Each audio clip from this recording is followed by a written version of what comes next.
bluebird sat on my window, and they told me I don't need to worry. Summer came like cinnamon, so sweet. Little girls double dutch on the concrete. Maybe sometimes we got it wrong, but it's alright. The more things seem to change, the more they stay the same. Dans cette maison, loin du tumulte, je me suis posé pour faire ce que j'aime le plus au monde, des rencontres. Pour découvrir des itinéraires inspirants, J'étais en train de tomber amoureuse de quelqu'un de vraiment super, mais qui était prêtre. Il y a quelque chose qui fait que je sens que je vais craquer. Il me fait un petit bisou dans le cou, on se quitte, et puis il m'appelle après pour me donner un rendez-vous à son presbytère pour passer une soirée. En tout bien, tout honneur. Oui, il m'a versé. sincèrement, Dixit. Non. nos invités sont la preuve qu'un espoir est toujours permis. Chacun à leur manière, ils ont surmonté les obstacles de la vie. Comment? C'est justement ce qu'ils ont décidé de partager avec nous. On s'aime vraiment. Ce qu'on vit, c'est beau, c'est vrai, c'est sincère. Un grand merci, même aux personnes qui nous ont fait du mal. Mais quelque part, elles ont participé à la vérification de l'authenticité de cet amour. Une occasion pour chacun d'entre nous de partager mille et une vies.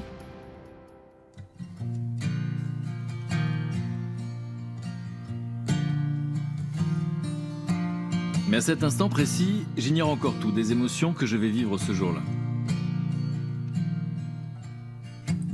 Get up in the evening. Bonjour, c'est un plaisir de vous retrouver. Aujourd'hui, je reçois un couple qui ne devait pas s'aimer, un couple qui a vécu caché dans la culpabilité et dans l'interdit. Elle est tombée amoureuse du prêtre de sa paroisse. Il a craqué pour cette femme, malgré sa vocation et sa foi inébranlable. Un amour impossible qui a fini par triompher. Mais à quoi ressemble le quotidien d'un couple qui s'aime à l'abri des regards? Comment faire face à la culpabilité, au jugement des autres, aux insultes et au rejet? Comment réussir à lâcher prise et à vivre son amour au grand jour? C'est ce que nous allons évoquer avec eux et avec l'un de leurs amis qui les accompagne cet après-midi. Un sacré témoignage d'amour que j'avais très envie de partager avec vous. Can't start a fire. You can't start a fire without a spark. Bonjour, This gun's for hire. soyez les bienvenus. Merci. Ravi de vous rencontrer, Christophe. Oui. Bonjour Valérie. Bonjour. Je vous laisse poser votre manteau. Sans Merci. Merci. Bonjour Kevin. Bonjour. Vous arrivez de Perpignan? Oui, Oui, tout à fait. Et fait bon voyage. Ça va. très bien. C'est bien passé.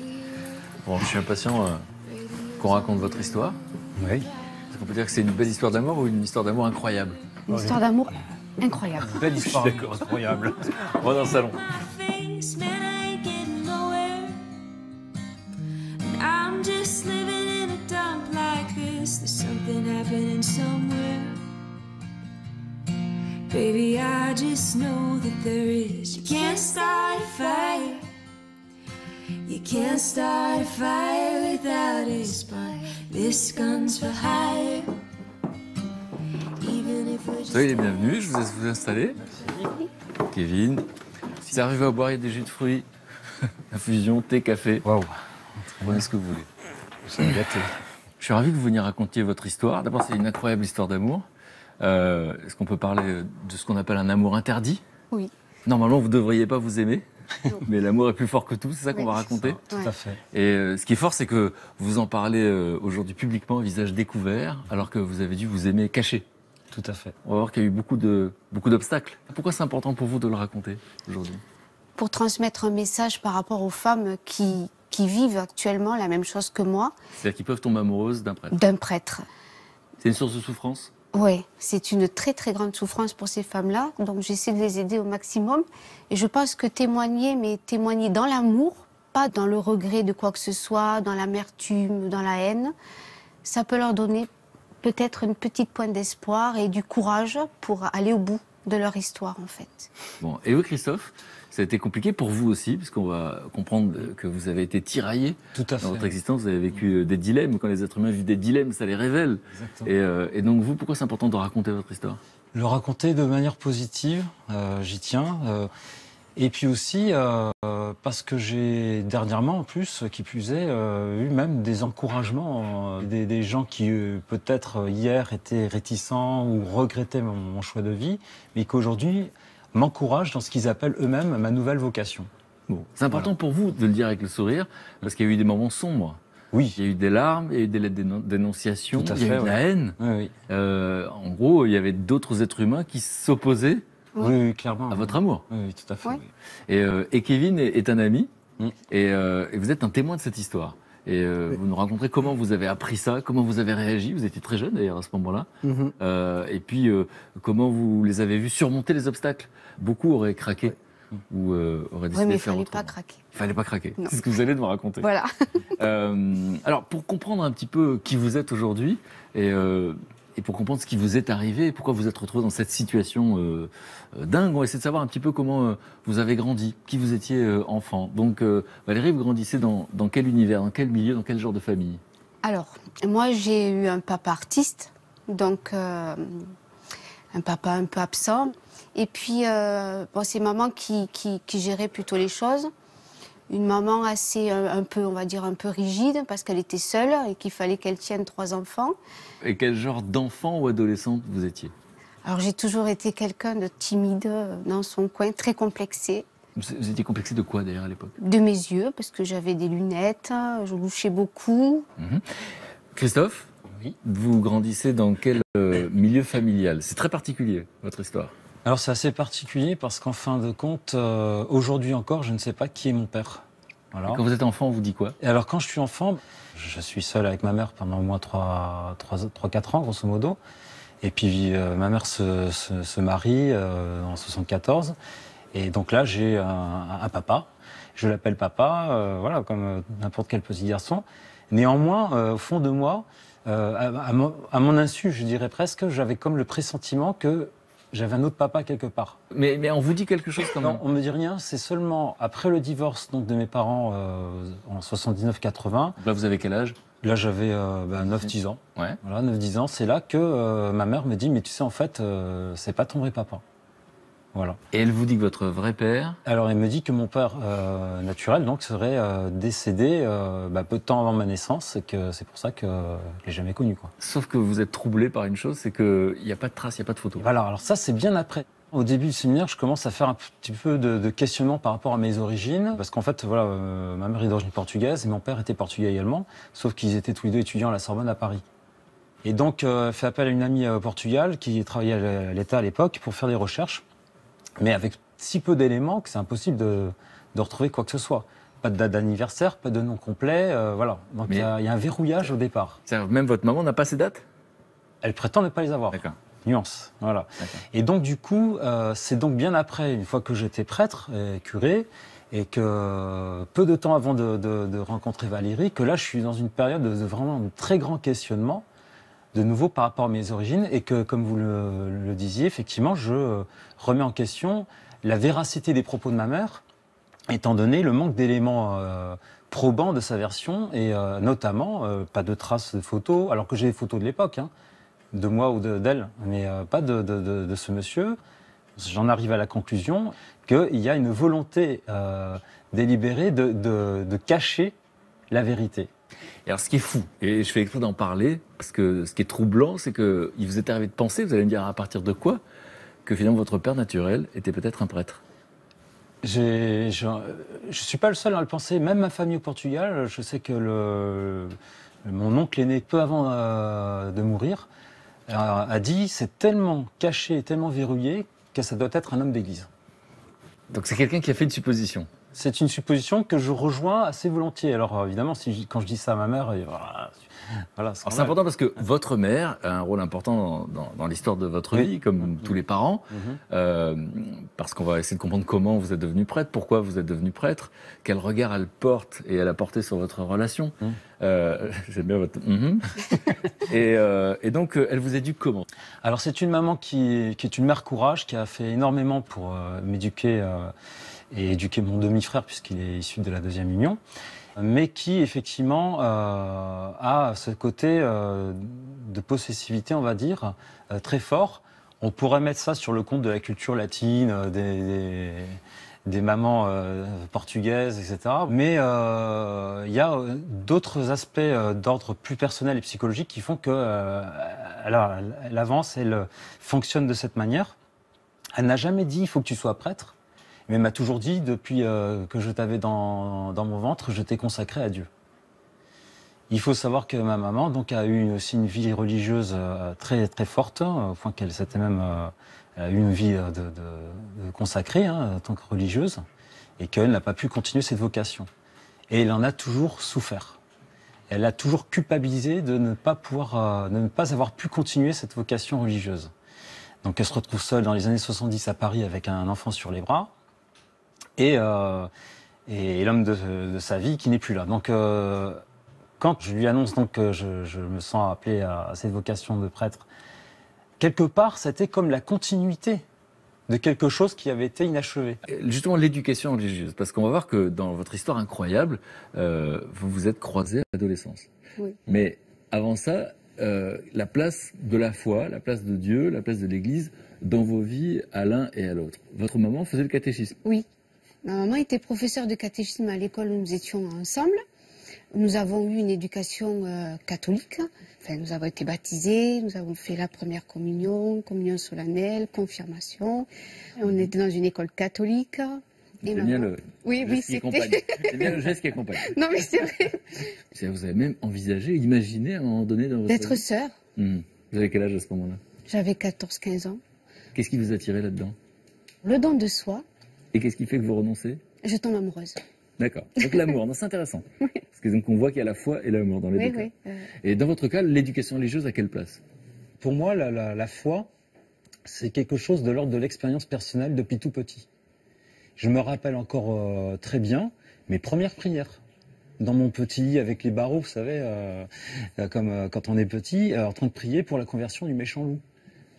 Ça, c'est vous, entre vous et vous? Ça c'est naturel, en fait. Moi, des fois, je partais. J'avais une amie à Paris qui avait une maison comme ici, avec un jardin et tout, et je me réfugiais dans le jardin. Et on dit, Christophe, tu es où? Je parle à mon ami Jésus.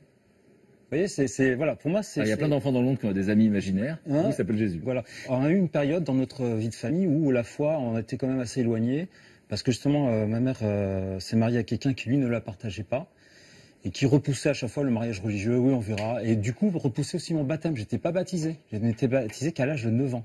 Mais c'était du coup un baptême qui a été vécu en pleine conscience, un choix personnel, vraiment positivement.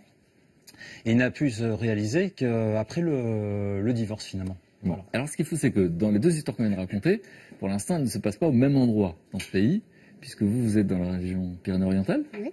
Et vous, à ce moment-là, vous êtes à Paris. Et vous allez déménager. Et vous allez vous fréquenter à l'âge de quoi? À l'adolescence? Oui, 14, 15, 16 ans. En quatrième. Alors, donc en quatrième, qu'est-ce qui se passe? Vous êtes camarade de classe? C'est ça. Donc l'année scolaire 84-85 précisément. On se retrouve donc dans le même établissement privé à Perpignan et dans la même classe avec la maman qui fait le catéchisme. Quel souvenir vous avez de Christophe à l'époque? Pas grand-chose. C'était quelqu'un de foncièrement gentil. Il avait toujours des petites délicatesses quand il rentrait en classe, il vous laissait passer. Après, il aimait bien faire un petit peu l'imbécile en classe, parfois.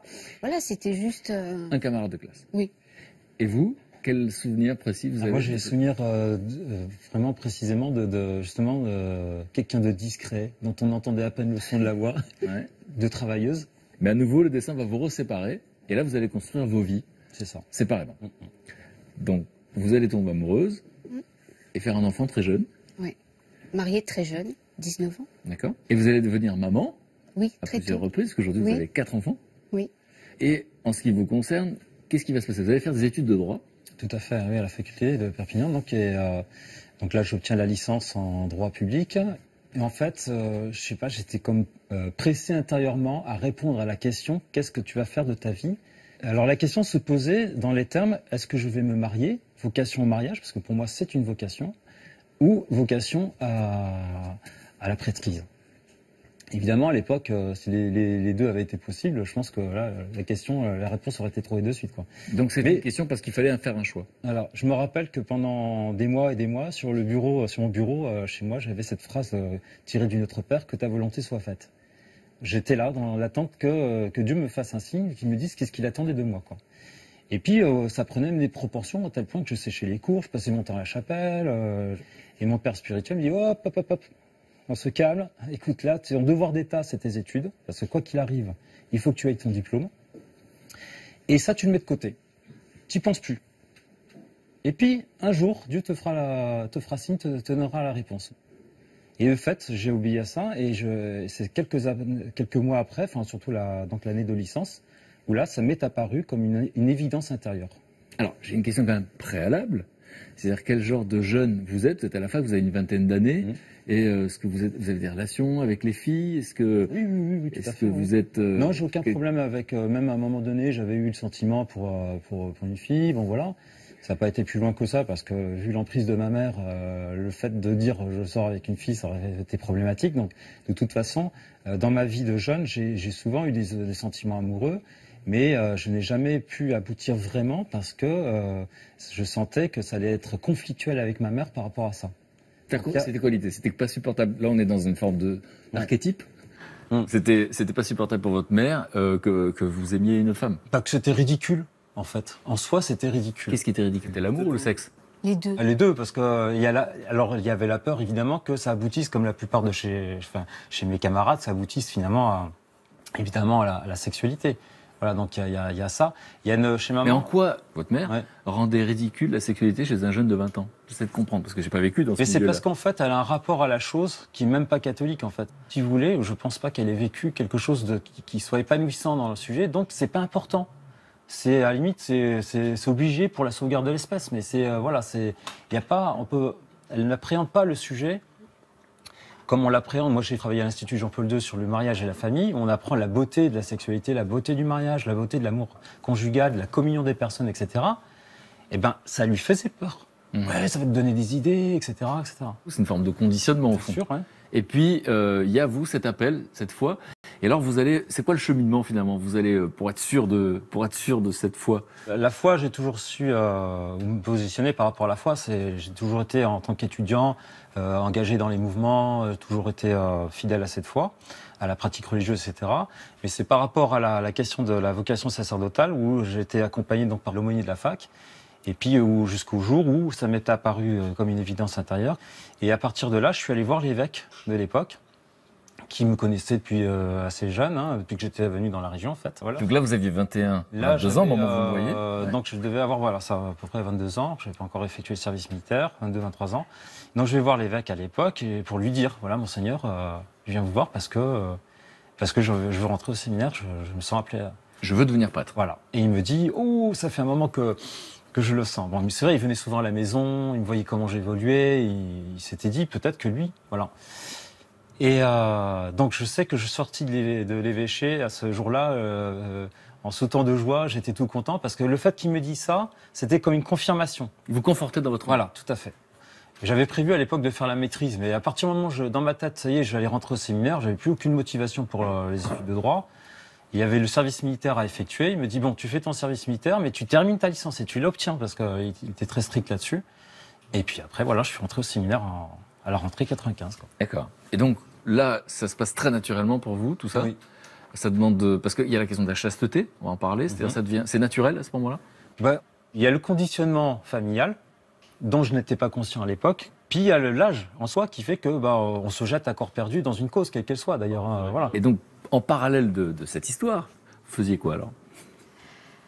Alors moi, j'ai eu une vie très, très dure, très particulière. J'ai pas fait les bonnes rencontres. Donc bon, j'ai été mariée une première fois. J'ai eu mes enfants.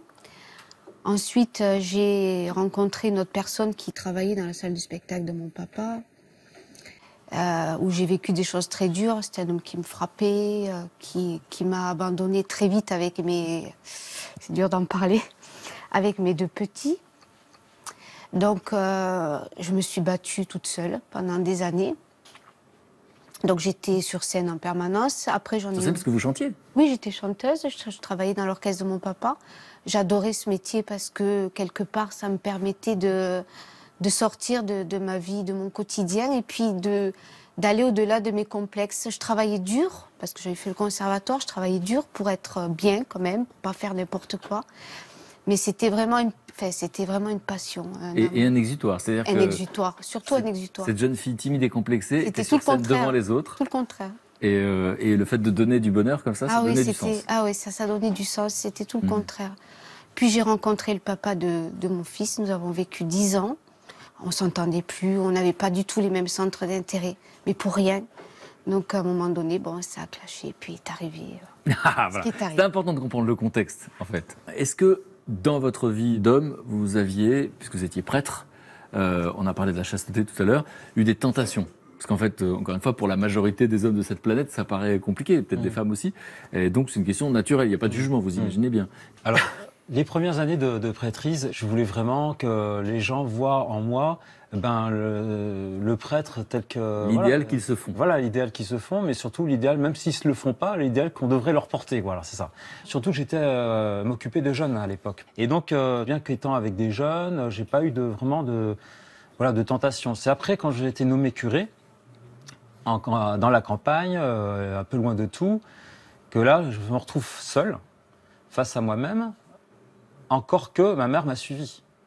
Et donc, j'ai exercé, si vous voulez, un ministère où ma mère, même là, à ce niveau-là, m'a castré en quelque sorte.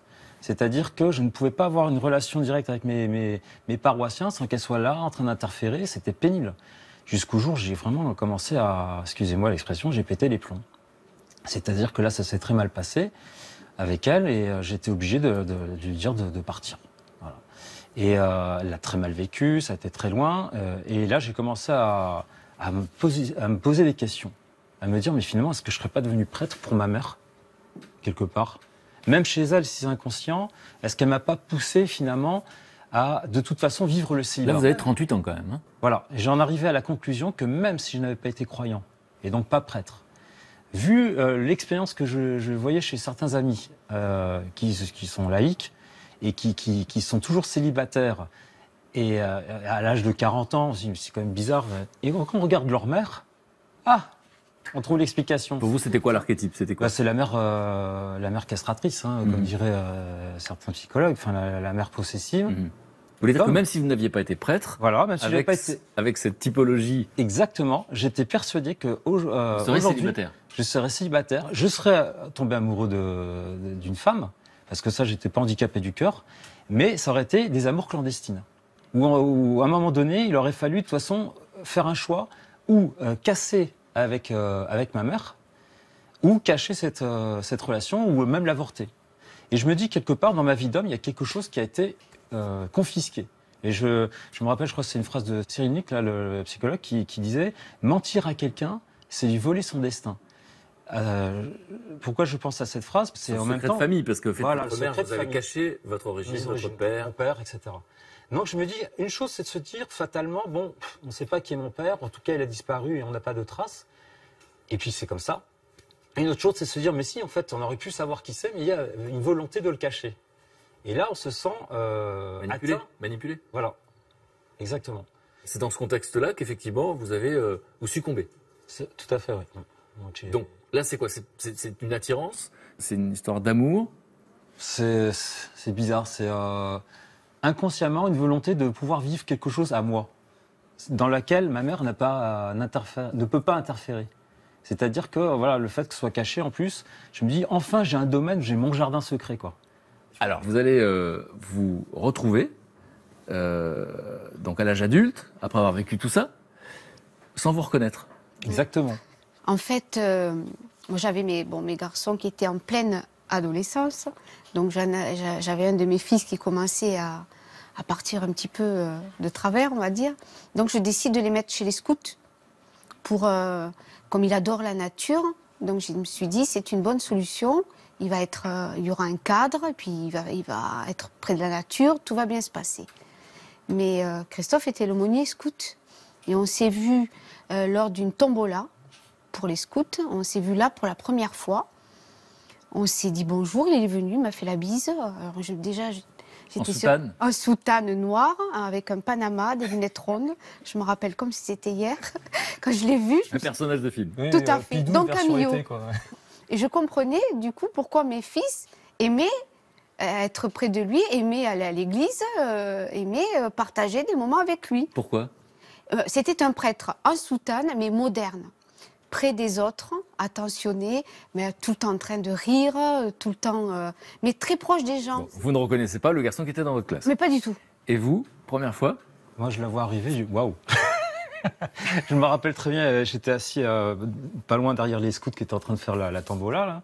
Et il y avait un arbre, si tu t'approches là. Je viens d'arriver, t'es arrivé un petit peu en retard, et puis waouh. Je me dis, c'est trop beau pour être vrai là. Mais je trouvais un charme, quelque chose vraiment au-delà de sa plastique, on va dire. Hein. Il y avait quelque chose de mignon. Alors, n'importe quel homme pourrait raconter ça. Sauf qu'à ce moment-là, vous êtes toujours prêtre. Est-ce que le simple fait de la trouver charmante, c'est quelque chose de compliqué ou pas? Non, parce que ça, je veux dire, dans la Bible, on parle même de certains personnages, enfin de femmes dont l'auteur de la Bible dit elle était agréable à regarder. C'est pas un péché. Donc, D'accord. voilà. Et puis, mais on ne s'est pas reconnus. Exactement, c'est resté là. Voilà. Donc, comment ça s'est passé en fait? Vous êtes amené à vous revoir en fait, toujours sans vous reconnaître. Exactement, il y a eu d'autres réunions avec les parents de scouts, au cours desquelles d'ailleurs Valérie intervenait. Je me dis waouh, elle est intéressante. Et puis, bon, il y avait son ancien mari à l'époque, et puis je me disais. Alors, un truc qui était quand même assez révélateur, c'est que intérieurement, j'espérais qu'elle soit heureuse en couple. Enfin, c'est un des aspects de l'amour, quand même, c'est de chercher le bien de l'autre, quoi. Donc, mais ça, c'était inconsciemment, quoi.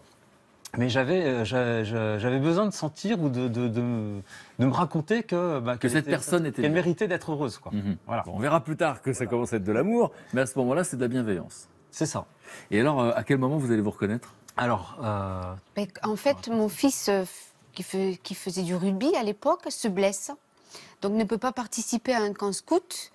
Donc le chef scout m'appelle, m'a dit écoute, on va venir avec le père Christophe, on va venir vous rendre visite, on va passer un petit moment avec Ken. Je dis écoutez, pas de problème. Alors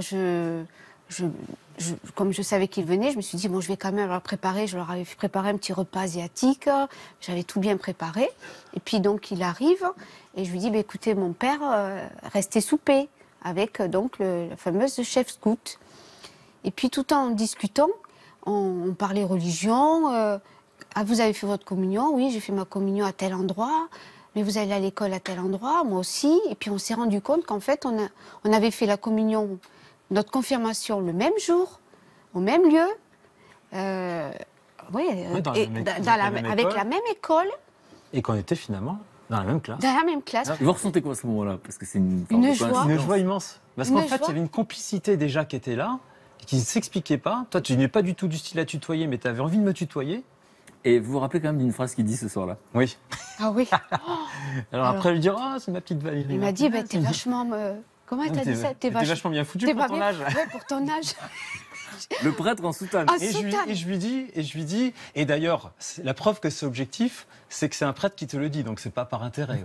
Alors ce jour-là, moi j'ai été scotchée. Mais j'étais scotchée, flattée, et puis heureuse à la fois. Parce qu'intérieurement, bon, ça me faisait du bien, parce que j'étais pas bien dans ma vie. Et en plus, venant de lui, d'un prêtre, la façon dont... Dans ma tête, il n'y avait pas d'arrière-pensée. C'était quelque chose de spontané, de joli. C'était dit... C'était sorti du cœur, comme ça. Voilà, vous le dites spontanément. Ah oui, sans arrière-pensée non plus. Voilà, c'était pas le plan de Est-ce que je suis obligé de vous croire? Non. Ne le croyez non, pas. Ne le croyez pas, parce qu'après tu as avoué. Rappelez-vous, moi, j'ai jamais été prêtre. Je suis juste un être humain. Ne le croyez Donc, pas. de ce point de vue de l'être humain. Non, mais Ne le croyez pas. c'était sincère. C'est-à-dire, quand je lui disais qu'elle Oui, était bien mais foutue, bon. c'est que j'avais pu le constater. Voilà. Ouais, Donc, non, mais- Donc, c'était objectif. donc c'était objectif. Et bien, quand vous dites non, mais ça n'a pas de conséquence, je suis prêtre. Cette phrase, Après, elle est je étrange. pense qu'inconsciemment, il y a peut-être une perche. Voilà. Mais c'est... disons que je me mentais à moi-même, peut-être en disant, bon, c'est vrai, comme c'est pas un plan de drague, je suis prête et c'est pas... comment Tu dire, n'étais pas obligé après Voilà. de me prendre dans tes bras non plus. Ah bah oui, après c'était irrésistible, il y a une attraction qui était irrésistible. Voilà. Qu'est-ce qui va se passer une fois que vous vous tutoyez? Oui. Oui. Il y avait une connivence parce que vous êtes connu c'est- adolescent. Une explosion de complicité, on va dire. Ok. Et donc, du coup, vous êtes amené à vous revoir. Et dans des contextes quoi, sociaux, paroissiaux? Oui, Bah, d'abord, bon, les scouts encore, hein, parce que j'ai... Non, puis tu étais venu au cabinet. C'est-à-dire mes À l'époque, questionnements- j'avais un cabinet. Hum. J'étais, on va dire, psychopraticienne aromathérapeute, c'est-à-dire qu'on soigne les maux par rapport à des états voilà, psychologiques. Et un jour, il m'appelle, il me dit ben, j'aimerais bien venir et échanger avec toi. Mais Voilà, à ce moment-là, qu'est-ce que vous confiez? mais Mais tout. mes questionnements par rapport à ma mère, par rapport à mes origines, par rapport à ma vocation. Donc vous Sauf que tu dévoilez. avais quelqu'un. Voilà, mais tu l'as deviné. Et je l'ai deviné. D'accord, mais vous dévoilez donc à ce moment-là. C'est ça. Ouais. Moi, à ce moment-là, c'était un patient comme un autre. Pour moi, il venait, et puis, plus il me parlait, je ne sais pas comment vous expliquer ça, plus j'étais... en fait, j'étais en train de tomber vraiment amoureuse. Vous le comprenez à ce moment-là, vous le comprendrez plus tard. Non, je l'ai vite compris. Hein. Mais par contre, là, ça devenait compliqué. C'est-à-dire? C'est-à-dire que j'étais en train de tomber amoureuse de quelqu'un de vraiment super, mais qui était prêtre. Et la deuxième fois qu'il est venu au cabinet, là, quand il m'a prise dans ses bras, qu'il m'a embrassée, là, c'était à la fois merveilleux et douloureux. Pourquoi douloureux? Parce que la peur que ce soit très fragile? Voilà. Avec mon parcours de vie, je n'avais plus envie de vivre quelque chose de douloureux compliqué. et de compliqué. Pour moi, c'était terminé. Et alors, dans la question, donc là, parce qu'elle vient de te révéler au milieu d'une phrase que vous l'embrassez, donc c'est pas rien pour vous à ce moment-là ou c'est quelque chose de... Alors, il faut savoir qu'avant, j'étais moi-même en train de me rendre compte que j'étais très attiré par elle. Et combien de fois tu m'avais invité, mais tu passes juste prendre le thé, etc. Enfin, il n'y avait aucune arrière-pensée, quoi que ce soit, enfin, en tout cas. Je sentais qu'il y avait un danger potentiel. Danger dans Donc le vous sens où, refusez au les contraire, invitations, c'est ça que vous dites? Voilà, et je lui posais pas mal de lapins parce que il y avait quelque chose qui me disait, si j'y vais, je ne sais pas pourquoi, je me disais, il y a quelque chose qui fait que je sens que je vais craquer. Donc vous luttez, vous évitez les situations, C'est ça. vous posez des lapins. Oui. Alors en plus, donc je viens, puis Valérie partage aussi ce qu'elle vit finalement à ce moment-là, toutes les difficultés que je n'imaginais pas d'ailleurs, et là j'ai craqué quoi. Parce qu'en fait finalement, c'est comme si la porte était ouverte parce que je me disais, finalement en fait elle est en souffrance et elle attend quelque chose et moi j'ai trop envie de lui. Disons voilà. qu'on se complétait tellement, on était tellement liés, mais pour tout, on était tout le temps sur la même longueur d'onde. On aime les mêmes choses, on partage les mêmes choses, que ça devenait une évidence. Mais la situation était grave, très très Alors grave. on va voir à quel point la suite vous donnera raison. Ouais. Effectivement, à quel point il y a eu des obstacles et de la violence et que c'est grave. Mais à ce moment-là, c'est mignon. C'est une histoire d'amour. Mignon sans l'être. Ouais, c'est-à-dire Permettez-moi de vous couper. Parce qu'en fait, ce jour-là, moi j'ai eu un retour quand même assez Quand il vous embrasse? brutal. Parce qu'en fait, il m'embrasse. Donc il y a ce moment de partage, d'amour, on va dire. Et puis, quelques heures après, il m'appelle pour me dire je ne veux plus te voir. Il ne faut plus qu'on se voit. quoi. Il faut plus que je te vois, il faut plus que tu sors de ma vie complètement. Je veux plus rien savoir de toi. Pour moi, tu n'existes plus. Vous dites quoi à ce moment-là? Ah, mais alors là, moi, je suis pas bien. Je me dis mais c'est pas possible. Sur le coup, je me dis je mérite pas ça, parce qu'en plus je ne l'ai pas cherché. Donc je comprenais pas. Puis après, avec du recul dans la soirée, je me suis dit mais oui, je ne peux que comprendre, parce que pour lui, ça doit être une catastrophe. Ouais, c'était le début d'un véritable combat intérieur. Et vous êtes dans quel état quand vous dites ça? Et je me dis, je me fais violence. C'est-à-dire, je me bats. Voilà, c'est essayer de fuir la tentation. C'est bien, là, vous devenez nerveux quand vous en Voilà, parlez. c'est ça. C'est Parce que la période, c'est une période très compliquée. pour vous. très compliqué. De combat, de dilemme. Oui. Et donc ça va durer quoi? Quelques mois. Donc pendant quelques mois, qu'est-ce qui se passe en fait? Ben, c'est ça. En fait, je dis ça, mais après, je suis le premier à envoyer des textos 2 jours après pour prendre des nouvelles, parce que je peux pas me passer de. Je veux pas qu'on reste fâché. Alors moi, je réponds plus. À un moment donné, je décide de plus. Pour pas souffrir. Pour pas souffrir, parce que j'étais réellement tombée sous le charme. J'étais vraiment amoureuse.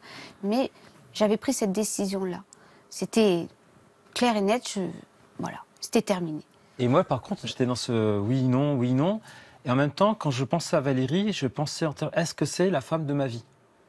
Chose qui paraît complètement hallucinant de la part d'un prêtre. Et si c'est la femme de ma vie, faites-moi signe, quoi. Voilà, Et ça va être quoi le signe alors? Mais en fait, les choses... En fait, c'est moi qui ai déclenché les voilà. choses. Ça m'émeut d'en parler, parce que Vas-y, raconte. j'étais toute seule chez moi, j'avais pas mes enfants, ils étaient chez le papa. Et je pensais à Christophe et je me disais, mais c'est pas possible que les choses s'arrêtent comme ça. Je sais pas, je sentais qu'avec lui, il y avait des choses à partager, il y avait des choses à faire. Donc je prends mon courage à deux mains, je vous dis pas, j'avais le cœur qui battait à 1000 à l'heure, les mains qui tremblaient. Je l'appelle et je lui dis, voilà Christophe, je sais que demain tu officies, enfin tu fais ta messe. Est-ce que je peux venir? Dis-moi où tu es. Alors il me dit, je suis à tel endroit, à tel endroit. Je dis, bon, bah, écoute, à 11h, je serai là pour ta deuxième messe, je viens. Alors, sur le coup, il était surpris puisque je ne donnais plus signe de vie. Mais je m'étais dit, voilà, je vais aller le voir, où ça passe, où ça casse, mais je tente. Et dans votre tête, à ce moment-là, vous vous dites quoi? Je suis super content. Ah, trop bien.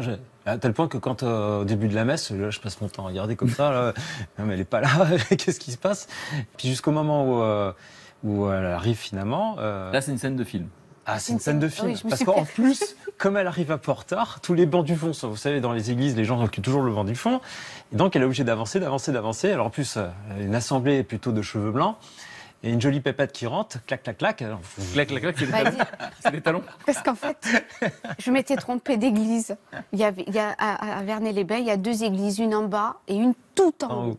Mais moi, je venais voir Christophe, donc je m'étais dit, je vais mettre une jolie robe, des petits talons, je vais me faire mignonne.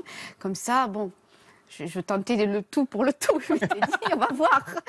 Donc, mais je me trompe d'église, donc je vais à pied avec des talons comme ça, tout en haut de cette colline, pour arriver à cette fameuse église. Donc j'arrive en retard, essoufflée. Et vous faites une entrée. Ouais, et je fais une Théâtre, on entrée. appelle ça une entrée. Mais c'est tout à fait ça.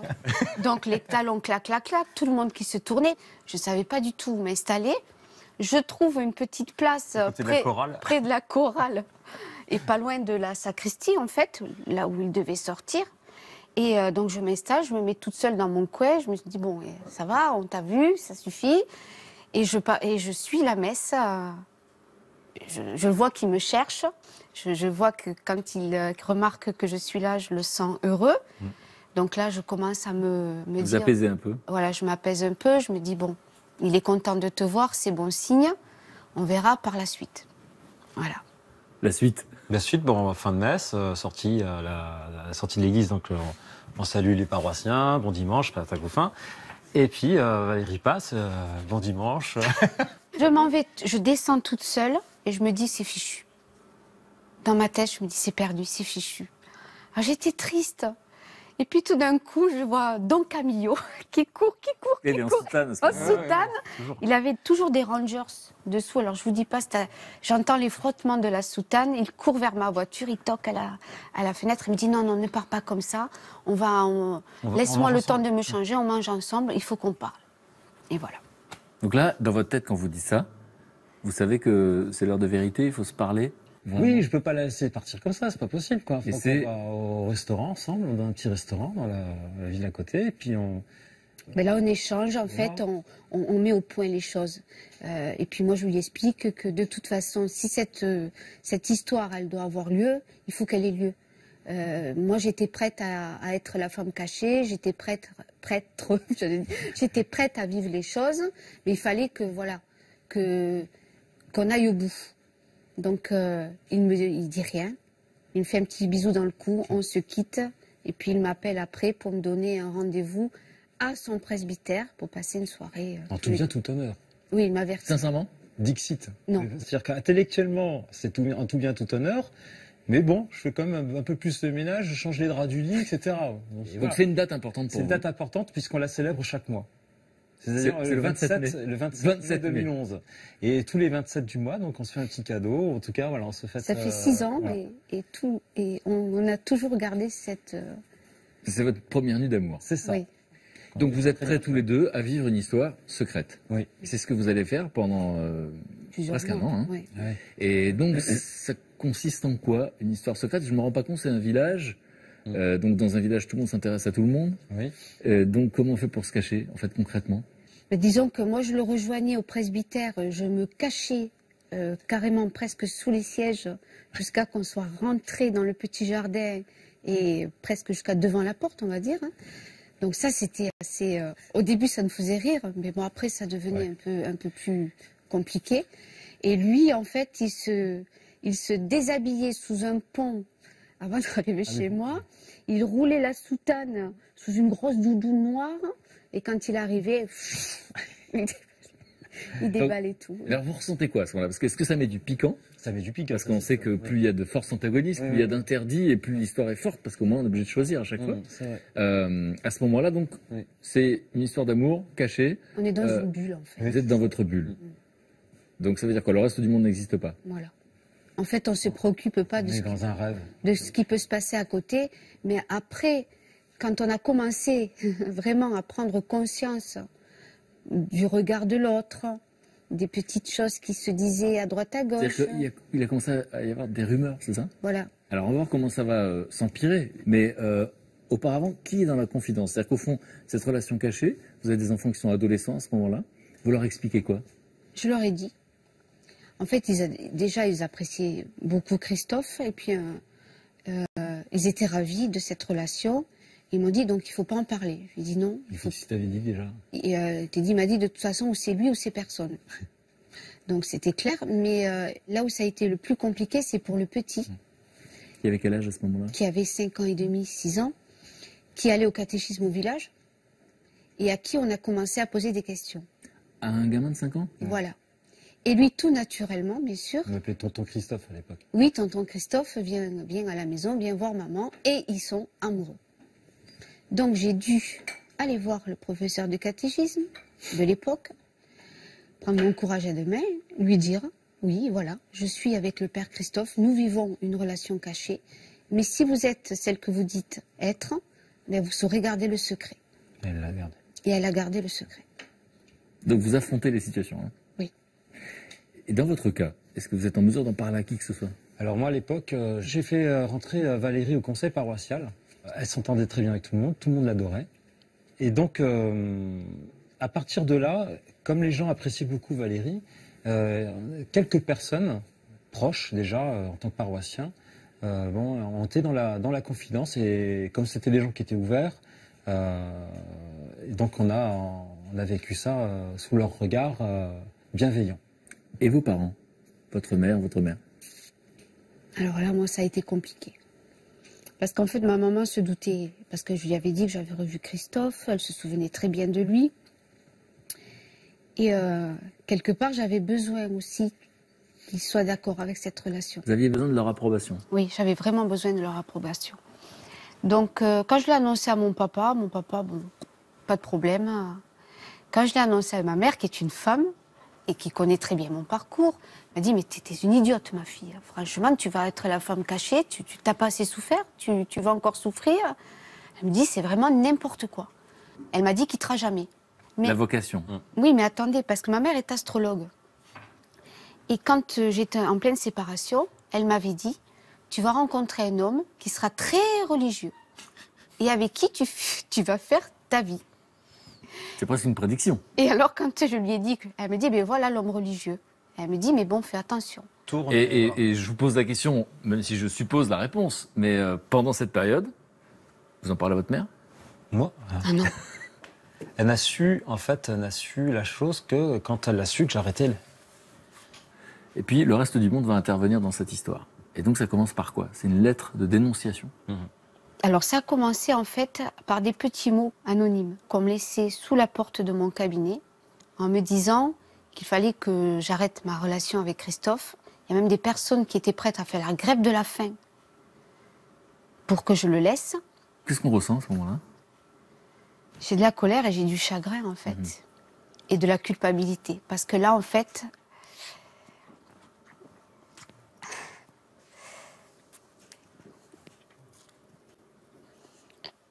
En fait, là, je suis en train de me rendre compte de ce que je suis en train de faire, en fait. Je vis avec un prêtre, je vis une histoire d'amour avec un prêtre qui... je savais qu'il allait être dénoncé à un moment donné ou un autre, alors que je m'étais juré que s'il devait arrêter, ça ne serait pas à cause de moi. Donc là, je me sentais en faute, mais vraiment profondément en faute. Et je culpabilisais parce que je me suis dit, à ce moment-là, il va vivre des choses qu'il ne mérite pas de vivre. Et là où j'ai vraiment pris conscience que on me voyait comme quelqu'un de malsain et quelqu'un qui n'était pas quelqu'un de bien. C'est lorsque je suis sortie de mon cabinet, j'avais ma blouse blanche, il me manquait des huiles essentielles pour faire un soin. Donc je suis allée à la pharmacie d'à côté. Quand je suis sortie dans la rue, ces messieurs ont dit à voix haute, ben regarde-la, c'est la pute du curé. Et là, je suis rentrée dans la pharmacie, j'ai acheté mes huiles essentielles, je suis rentrée je me suis mise sur mon bureau et j'ai pleuré. À ce moment-là, vous vous dites quoi? Je vais le laisser. Je me suis dit, je vais le laisser. Et puis je me suis dit non, parce qu'on s'aime vraiment. Ce qu'on vit, c'est beau, c'est vrai, c'est sincère. J'ai pas le droit de me laisser polluer par l'entourage. Donc je lui disais pas ce que je Vous lui vivais. aviez caché, par exemple, cette épreuve-là? Oui, parce que je ne voulais pas qu'il en souffre. Et puis après tout, c'était après moi, quoi. Donc j'ai pas voulu lui dire. Mais c'était lourd. C'est vrai que quand il venait le soir, qu'on partageait ces moments d'intimité, je me tournais et je pleurais. Parce que c'était tellement beau que je me disais, on vient de vivre ça, mais demain, qu'est-ce que je vais encore vivre? Moi, j'avais peur de sortir. Je vérifiais comment j'étais habillée. Donc, avant, j'étais toujours très féminine en robe. Je mettais des jeans, des pulls. Voilà, je faisais très attention. Vous-même, est-ce que vous avez vécu ce genre de choses? Jamais.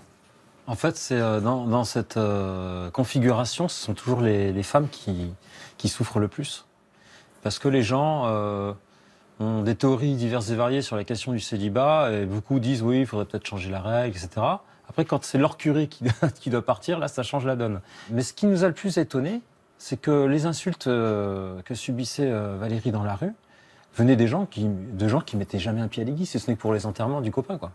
Et en plus, dans un village où je n'étais pas curé. Une sorte de méchanceté gratuite et pas justifiée, difficile à comprendre. Non, voilà, et systématique, je dirais. Alors, lettre de dénonciation. Ça a commencé en octobre 2011. Donc là, c'est une lettre qui est envoyée à l'évêque. D'accord. Donc en fait, anonyme, évidemment. Et donc, ça fait 1 an que vous vivez cette histoire. Voilà, et donc l'évêque me convoque, on en discute, de quoi s'agit-il? Bon, évidemment, moi je nie, parce que je me dis... Parce que c'est quoi la conséquence si vous dites la vérité? Je me dis que si je dis la vérité, dans le meilleur des cas, je vais être muté à l'autre bout du département ou peut-être même envoyé en mission en Afrique. On va essayer de vous séparer. Voilà, on va tout faire pour nous séparer physiquement déjà. Et puis après, à l'approche de Noël, deuxième lettre, là, de nouveau, l'évêque est inquiété à ce sujet. Tu comprends, qu'est-ce qui se passe? Écoute, pour calmer le jeu, enfin ça c'était la version officielle, pour calmer le jeu, tu vas pendant 3 semaines avant Noël habiter chez le confrère d'à côté, quoi. Donc tous les soirs... Notre prêtre. Voilà, il fallait que je rentre et que je dorme chez lui pour être sûr que les rumeurs allaient... Alors que sur ma paroisse même, il n'y avait aucune rumeur. Et après, vers Pâques, l'évêque de nouveau me fait part de ses soucis, me convoque encore une fois, je nie encore une fois, et il me dit, écoute, le mieux, c'est que Valérie ne vienne plus du tout à la paroisse, qu'elle arrête les ateliers, etc. Alors là, moi, ça a été... Je me suis effondrée. Là, je me suis dit, c'est trop. Ah oui, c'était trop. Les enfants pleuraient, les parents étaient désespérés. On s'aimait tous. Donc j'ai appelé le prêtre. L'évêque? En fait, il y avait l'évêque, il y avait un autre prêtre. Donc j'ai appelé ce prêtre en lui disant, ce que vous êtes en train de faire là, je lui dis comme ça, c'est dégueulasse. Je lui dis parce que vous privez les enfants de belles choses, vous m'accusez d'être avec Christophe, mais si vous m'accusez d'être avec Christophe, venez me voir. Soyez francs, venez me dire les choses, mais ne faites pas ça. Moi, de ne pas aller à la messe, tant pis, je vais pas, ça m'est complètement égal. Mais vous ne m'enlevez pas les ateliers. Il m'a dit, mais madame, c'est comme ça et c'est pas autrement. Donc vous allez faire ce qu'on vous dit de faire et vous allez vous taire. Donc j'ai fait ce qu'on m'a dit de faire. C'est la période où vous les rencontrez? C'est dans cette période-là? Peu après. Un tout petit peu après. Alors au début, je rencontre Valérie. Et puis, à un moment donné, il va y avoir ce moment où vous allez faire le choix de le raconter. Je le raconte d'abord à Mélanie, donc sa compagne. Mm-hmm. Parce que bon, Bien sûr, donc je perds mon cabinet, je perds tout, je ferme tout. Pourquoi vous êtes obligé de fermer? Parce que c'est plus possible. Je fais une dépression, donc il fallait que je recommence ma vie à zéro. Donc j'étais en recherche d'emploi et je trouve un travail comme animatrice avec les enfants. Et c'est là que je rencontre Mélanie. Bien sûr, les unes et les autres avaient entendu parler parce que ça va très très vite. Je me confie donc à Mélanie, parce que c'est vrai que j'avais quand même besoin de me livrer et quelque part aussi de me justifier et d'expliquer les choses comme elles se passaient réellement, parce qu'on était même allé dire que j'étais une stripteaseuse. C'était grave. Vous aviez besoin d'être comprise à ce moment-là. Bah, tout à fait. Et vous aviez besoin qu'on sache qu'il y avait de l'amour. Oui. Et donc, quand vous l'apprenez, ça se passe comment et vous réagissez comment? Alors moi, je l'apprends un soir chez Christophe et Valérie autour d'un repas. Mais est-ce que ce soir-là, vous comprenez qu'il y a de la souffrance? Oh, peut-être pas forcément, parce que il y a beaucoup il se passe beaucoup de choses ce soir-là. Voilà, c'est la première rencontre. Il se passe quand même, il y a un feeling entre nous qui fait que ça marche super bien tout de suite. C'est au fil du temps que finalement on est allé un peu plus dans le cœur du sujet, qui était quand même cette part de souffrance, quoi, que subissaient Valérie et Christophe. D'autant plus qu'à ce moment-là, il y a toujours quand même ces menaces présentes quand Valérie sort dans la rue. Bon, il y a toujours des petites actions extérieures, des petites attaques. Et disons que c'est vrai que tu as assisté, parce qu'en fait, ce qui s'est passé, c'est que sur mon lieu de travail, on faisait des essais de sécurité en fait pour les bus. Et il y a un chauffeur de bus qui m'a tapé sur l'épaule et qui me dit de toute façon, les femmes comme toi, elles sont juste bonnes à se mettre à genoux devant un homme. J'ai dit, mais pourquoi vous me dites ça? Il me dit, parce que tu t'es bien mise à genoux devant un prêtre, mais dans le sens sexuel de la chose. Et là, je me suis effondrée.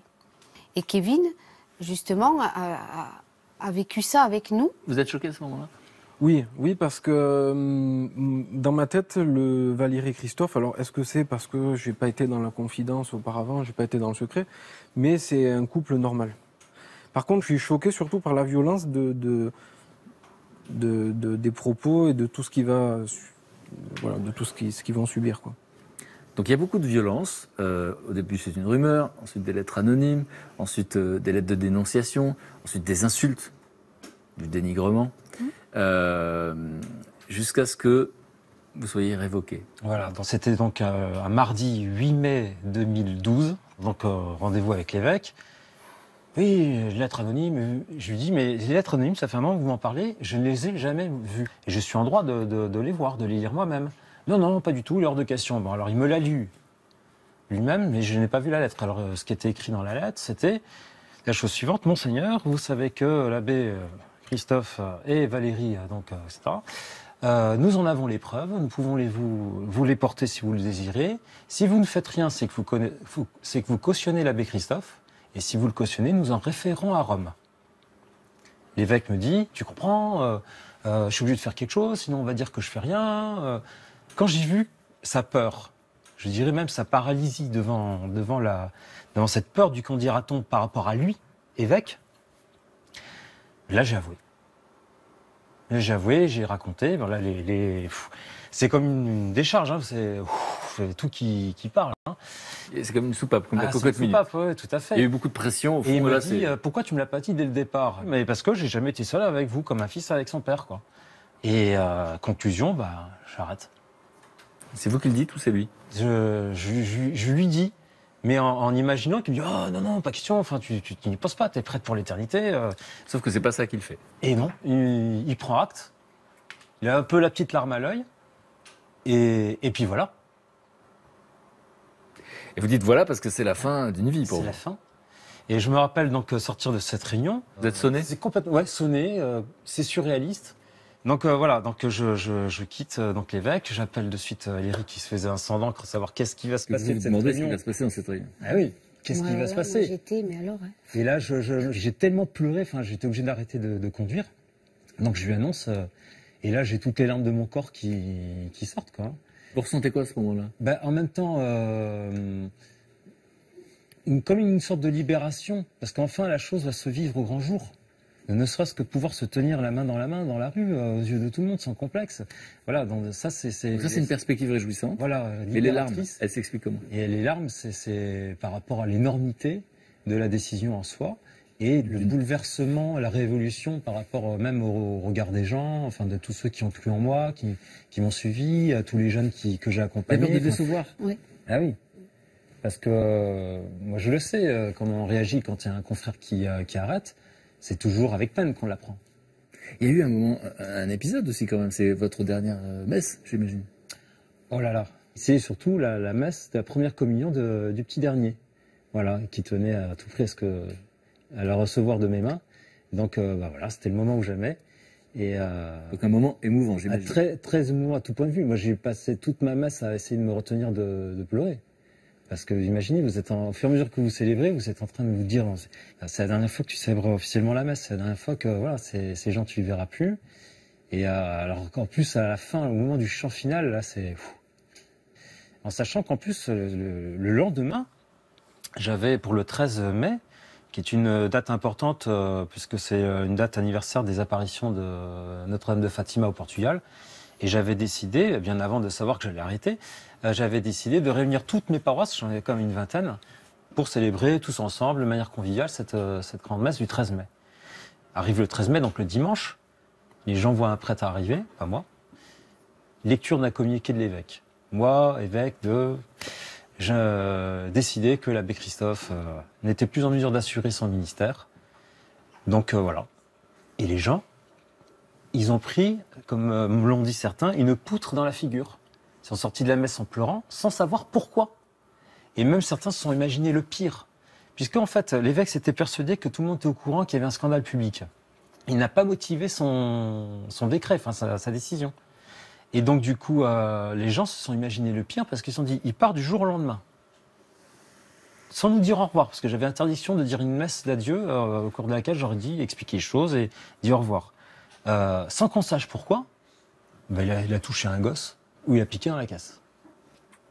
Donc c'est terrible, parce que la calomnie va continuer. Le scandale qu'ils ont voulu éviter, l'ont créé. Dans votre histoire personnelle, donc il y a cette réunion, vous recevez cette information, il est en larmes. Vous recevez cette information, il est en larmes, il vous dit, ben voilà, il y aura un avant et un après. Et là, c'est quoi vos pensées? Alors moi, je pleurais autant que lui. Alors, par contre, moi, j'ai vraiment culpabilisé à ce moment-là. Là, moi, j'étais dans la culpabilité, dans la peur. La peur de quoi? De l'avenir. Parce que quelque part, tant qu'il restait prêtre, on était protégés. Parce que là, il y a une forme d'hyper-précarité qui arrive. Ah, voilà. Hyper. Qui est d'actualité, encore. Hein, je veux dire, là, à ce moment-là, tout s'écroule. Pour être concret, un prêtre qui arrête d'être prêtre ne touche pas le chomage. Alors, non. Moi, je l'ai découvert à ce moment-là. Du jour au lendemain, première décision après mon départ, changement des serrures du presbytère et des salles paroissiales, comme si j'allais voler des choses. C'est violent, ça. C'est violent, quand même. Voilà, donc je suis rejeté et j'arrive à Pôle emploi. Le gars, il fait la simulation. Voilà, je ne sais pas dans quelle catégorie vous mettre. Je ne sais pas si vous avez droit ou si vous n'avez pas droit. Jusqu'à finalement conclure que j'ai le statut de travailleur non salarié, donc libéral. Donc, pas droit au chômage. Puis aussi, on se pose la question, est-ce que maintenant que les choses sont réglées, qu'il a arrêté, est-ce qu'on va réussir à avoir une vraie vie de couple? Donc, est-ce que lui, il va supporter de ne plus être prêtre? Est-ce qu'à un moment donné... Est-ce qu'il va vous en vouloir, ce changement? Voilà, est-ce qu'il va m'en vouloir? Est-ce que cet équilibre que vous aviez va se rompre? Voilà, c'est tout à fait ça. C'est-à-dire une nouvelle épreuve. Et en fait, finalement, notre amour se vérifie justement dans les difficultés. Ouais. Alors les difficultés, c'est quoi? D'abord, vous avez fait 6 métiers depuis. Oui. Maintenant, plus. Ouais. C'est quoi, pour qu'on ait une idée? Vendeur de chocolat dans un magasin. Après, garçon boucher dans un centre commercial. J'ai fait des ménages. J'ai fait des ménages. J'ai fait... brancardier dans une clinique privée, animateur dans un centre de loisirs pour enfants. Pour finir, alors tenez-vous bien, ça a fait rire beaucoup de monde, assureur. Surtout vous croisez d'anciens paroissiens? En fait, ils m'avaient même embauché dans cette compagnie à cause de mon réseau. Imaginez mes paroissiens me voir arriver pour essayer de leur fourguer, excusez-moi l'expression, un contrat à tout prix. Certains me disaient, mais qu'est-ce que tu fais là? Toi, t'es pur, toi. Qu'est-ce que tu fais dans ce milieu-là? Et puis, au bout de 6 mois, j'ai arrêté parce qu'effectivement, c'est pas un monde fait pour moi, quoi. Donc ça, c'était une des conséquences. C'est-à-dire que vous aviez beau avoir une licence de droit, il fallait manger. Il fallait, voilà. Et sur votre équilibre, puisque au fond, vous avez une histoire d'amour qui avait été très particulière, puisqu'il avait fallu d'abord lutter, ensuite vous cacher, ensuite assumer les insultes, avec la peur de la suite, et puis d'un coup, vous devenez un couple normal, vous avez dit, on va dire ordinaire. Et donc, qu'est-ce que ça va changer du coup? Rien. Ça n'a rien changé finalement. On a continué à s'aimer comme on s'aimait au début. Toujours complice. Et toujours complice, toujours soucieux de l'autre. Donc vous êtes deux êtres humains sur cette terre. Vous vous êtes rencontrés. Vous n'auriez pas dû vous aimer parce que le monde était fait comme ça à ce moment-là. Vous vous aimez. Des obstacles, on est en train d'en faire la liste. Il y en a beaucoup, c'est très choquant. Ouais. Ça nous a renforcés. Et aujourd'hui, on a un message positif à ce sujet parce que on voudrait justement remercier tous ceux et toutes celles qui sont restés fidèles en amitié déjà. Comme Kevin aussi. Voilà. Et puis qui ont aussi, ceux qui ont même nous ont aidés dans des moments particulièrement difficiles matériellement. Hein. Et je pense en particulier à l'association Le Pélican.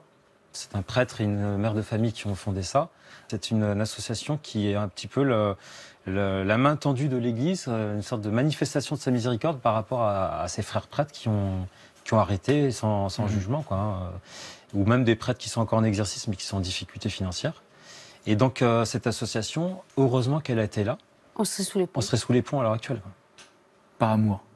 Par amour. Ah ouais, vous êtes mariés entre-temps. Voilà. Ça, c'est important. Ça, avril 2014. C'est important quoi, de dire c'est de l'amour pour tous ceux qui imaginaient autre chose. Oui. Exactement. Monsieur Périchon, Christophe, Stéphane Bernard, consentez-vous à prendre pour épouse Madame Martinez Valérie, ici présente? Que oui alors. Au nom de la loi, je déclare Monsieur Périchon, Christophe, Stéphane Bernard et Madame Martinez Valérie unis par le mariage.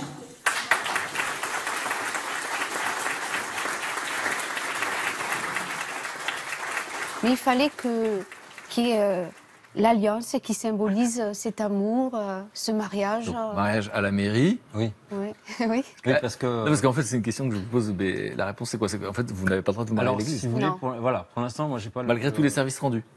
Voilà. Non, j'ai pas le temps, j'ai pas le droit encore de me marier religieusement. Ça viendra peut-être un jour, hein, mais pour l'instant, c'est... D'accord. Voilà. Vous avez quel souvenir? Ce jour-là était merveilleux. Mais alors le lendemain, gros scandale public. C'est-à-dire qu'on avait interdit à des amis prêtres de participer au mariage, de venir au mariage. De nouveau, on était presque malsain. C'était presque malsain de se marier dans notre petit village. Donc là, moi, je me suis vraiment mise en colère. Je dis, mais puisque vous voulez que ce soit public, j'ai appelé le journal local. Je leur ai dit, voilà, je suis la femme du prêtre de Vernay-les-Bains. Nous nous sommes mariés. Si vous voulez faire un article, on y va. Mais au moins, vous allez raconter notre histoire comme elle est. Vous aurez enfin notre version. Vous aurez notre version. C'est ça. Je m'attendais, moi, à un petit article dans le journal. Enfin, pas grand-chose. Quand j'ai ouvert le journal, là, par contre, j'ai moins ri. Parce que là, c'était un article énorme. Du coup, on s'est retrouvés avec les radios, les télés. Et là, c'était parti pour... Ah là, c'est le tourbillon. Et le fait de rendre cet amour qui avait été caché, de le rendre public, de donner votre version pour pas laisser la place uniquement à la calomnie, ça a eu quelles conséquences?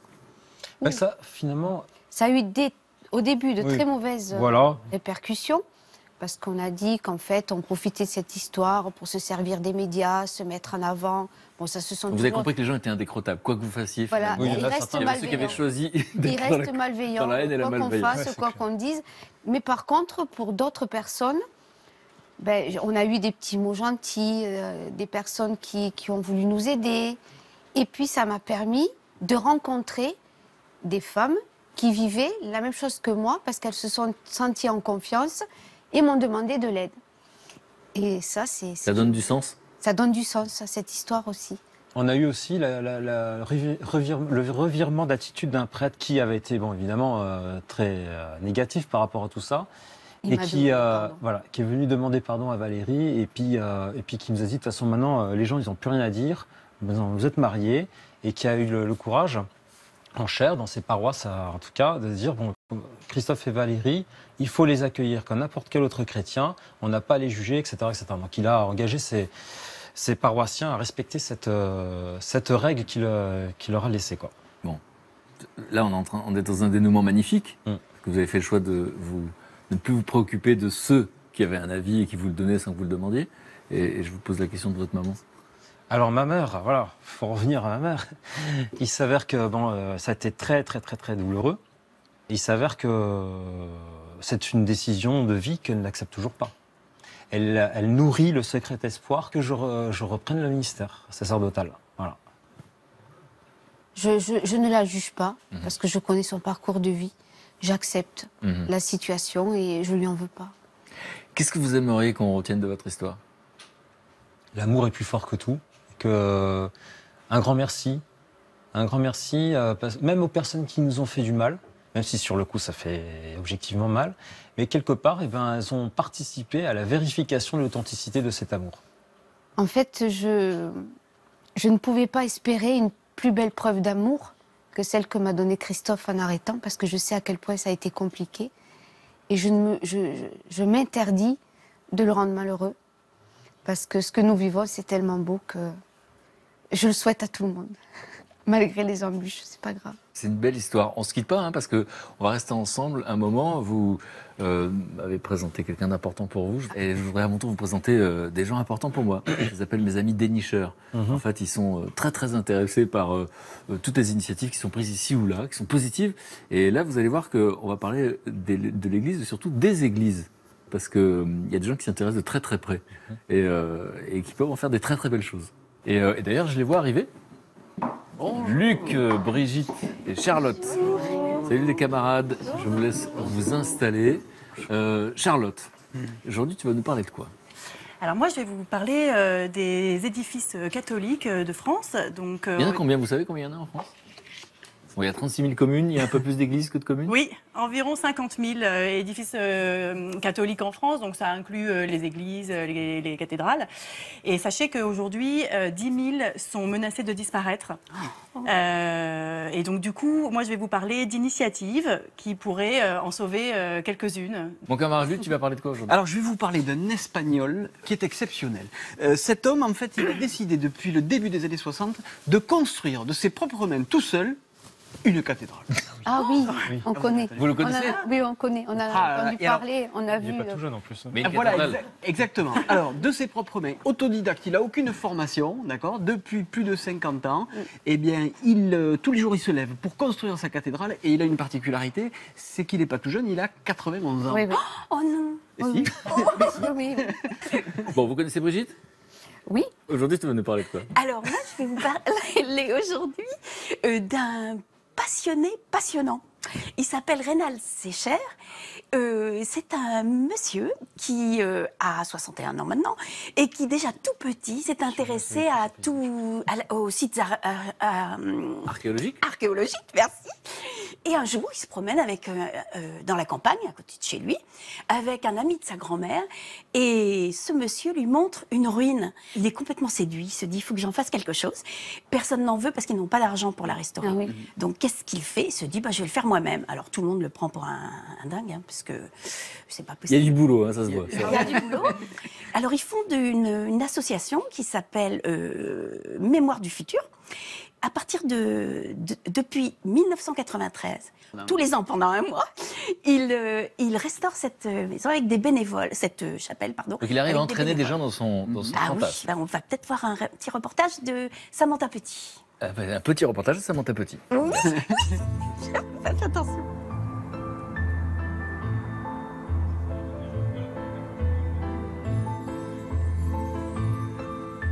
Tout ce qui constitue le patrimoine mérite d'être préservé.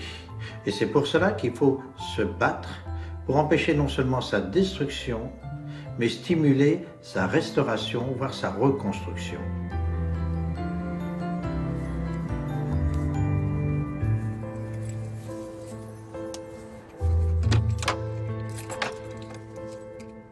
Nous avons commencé en démontant cette église, puis en la dotant d'un toit.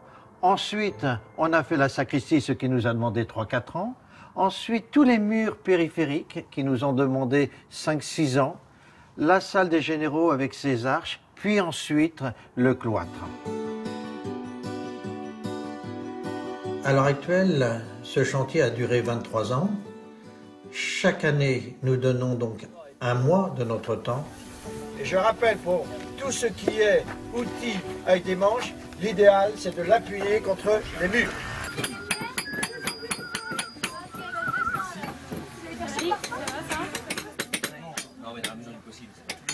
Tous les jeunes qui viennent sur ce camp viennent bien entendu gratuitement.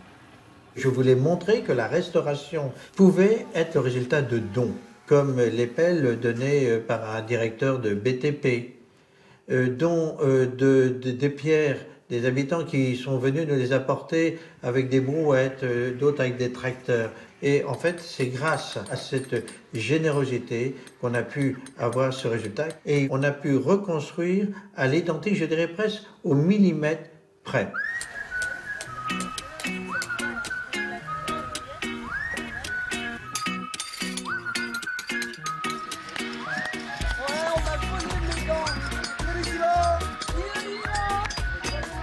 J'ai passé 5 étés ici et je suis vraiment content d'être là. Juste derrière, vous avez un escalier qui descend à la crypte et c'est moi qui l'ai fait avec un dénommé Canard. Et donc on a apporté des blocs en granit de 200 kg à la force de notre dos là. C'est ça qu'on est quand même très bien fait, enfin, assez musclé, etc. Au niveau des techniques, il y a deux grandes étapes. La première étape, c'était par rapport au bâtiment bâti. On a respecté les techniques de l'époque. Et puis pour les extensions, par contre, on a retenu les techniques modernes. Les seuls problèmes que nous ayons eus, c'est le vandalisme, qui a été conséquent, puisque, à titre d'exemple, on a eu 700 ardoises qui ont été brisées à coups de pierre. Ça donne envie de pleurer, croyez-moi, parce que c'est le travail de jeunes qu'on a sali, qu'on a abîmé. Parfois, on a dû recommencer les choses 2 voire 3 fois.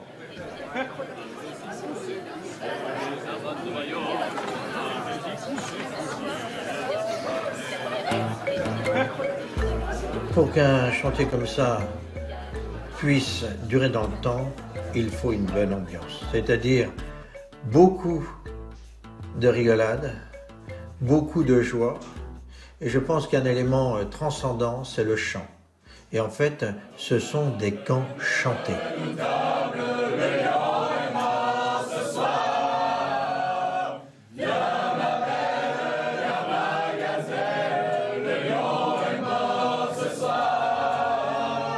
Durant le chantier, on est toujours ensemble.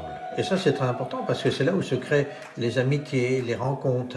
À l'heure actuelle, sur 22 ans, sur 1200 personnes, nous avons eu plus de 30 mariages. J'ai commencé les camps en 2000, et on est en 2009, c'est le 9e, et je suis là juste pour revoir des amis, pour participer au projet de la chapelle. Et il a trouvé une femme. Voilà. Et j'ai trouvé une femme, je me marie dans 5 semaines.